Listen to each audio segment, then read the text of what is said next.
పక్కల కూర్చొని పక్కదాలుగా పెట్టి పోయిండట. అగో సినిమాల నిర్మాత దిల్ రాజు వ్యవహారం గట్లనే ఉన్నదంటురు జనాలు.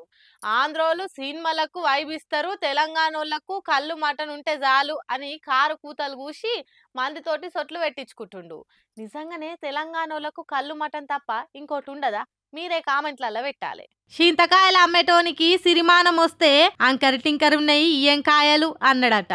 అగో దిల్ రాజయ్య వ్యవహారం గట్లనే ఉందంటారు నెటిజన్లు. తెలంగాణలకు సినిమాలు చూసుడు రాదట, తెలంగాణలో సినిమాలకు వైబ్ రాదట, ఆంధ్రోళ్ళు సినిమాలకు వైబ్ ఇస్తారట. నీ మాటకే వద్దామయ్యా వెంకట్రాజు. నువ్వు తీసిన మొదటి దిల్ సినిమాను హిట్ చేసింది ఎవలు?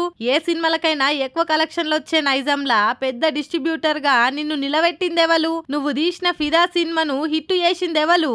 అంతేందుకయ్యా, నువ్వు మొన్నట్లా తీసిన బల్గం సినిమాకు బండ్లు కట్టుకొని పోయి చూసింది ఎవలు? ఊరూర కింద పరదలు వార్చుకొని బల్గం సినిమా చూసిందెవలు? తెలంగాణోళ్ళు వైబియకుంటేనే నీ సినిమాలు హిట్ అయినాయి. ఆ పటేలా తెలంగాణోళ్ళు సినిమాలు అంటే ఇష్టపడతారు, కానీ నువ్వు చెప్పినట్టు బొచ్చే గద్దుకొని ఆ హీరో ఈ హీరో అని బట్టలు జింపుకోరు. ఇంట్లో అయ్యవల జేబులలో పైసలు తెచ్చి సినిమాలకు దలగబెట్టారు.